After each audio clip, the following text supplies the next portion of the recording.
My name is Michelle Bradley Emebo, and I am a clinical researcher by training. After I gave birth to my daughter, I was diagnosed with postpartum hypertension.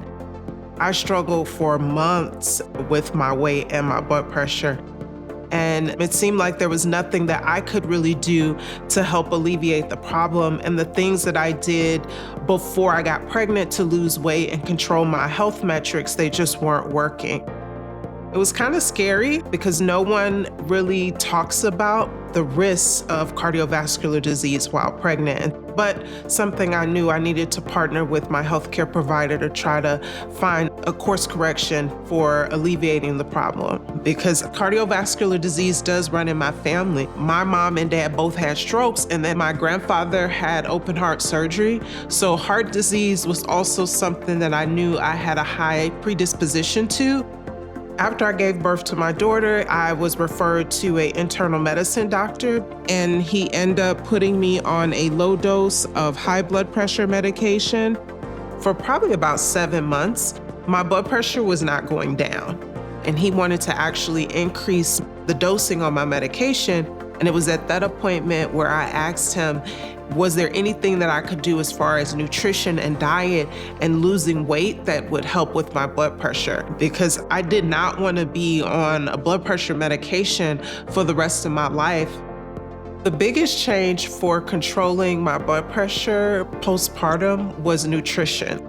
I did get a referral to a nutritionist, so I was able to go meet with her. And because blood pressure is connected to sodium intake, the first thing she had me do was eliminate sodium almost altogether out of my diet and increasing water intake. The other thing was being more diligent about cooking food at home and implementing nutrient-dense food on a daily, consistent basis. When I met with my healthcare provider about wanting to use exercise to kind of course correct the blood pressure, he did recommend me picking up some intense kind of exercise for at least 30 minutes, 3 times a week, because the goal is a lifestyle change over a period of time. And that inspired me to walk into an Orange Theory gym and sign up for a class.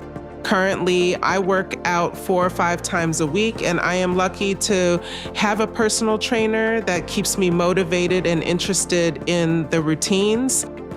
And within the last year, what I've been trying to implement into my workout routine is yoga and meditation. That helps me with balancing my day-to-day life at home and self-care. Things that I do now with controlling my blood pressure is every morning I'm waking up, hydrating, and I do some green juice with apples, kales, just a lot of different vegetables early in the morning, and drinking it is just the easiest way to kind of get it in. For lunch, I try to get in some type of fish, and then by dinner, I'm having a small protein and then some vegetables. I typically end the day with some type of calming tea, because yes, I'm the mother to an 8-year-old, so my day has been full of high energy. The biggest advice that I would offer is know that you have the power to kind of take control of your health. I feel like sometimes we get to a point where we feel like overwhelmed and kind of consumed, and we're like, this isn't working. And I felt like that too.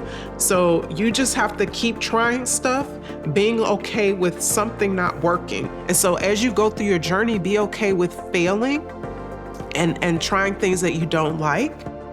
And if you're working with a healthcare provider that you do not like, find somebody new. If you get with a trainer, it's not clicking, get with a new trainer. If you go to a workout class and you're like, that really didn't really fit my style, maybe try one more time, maybe 2 more times, and then kind of move to the next thing. But don't make it about there's something wrong with you. You're trying to figure out what fits with you and what works best for you, and not comparing your journey to anybody else. That's probably the biggest roadblock when it comes to figuring out what's best for yourself. And those small changes over a period of time add up to make the changes needed for the health outcomes that you want to see.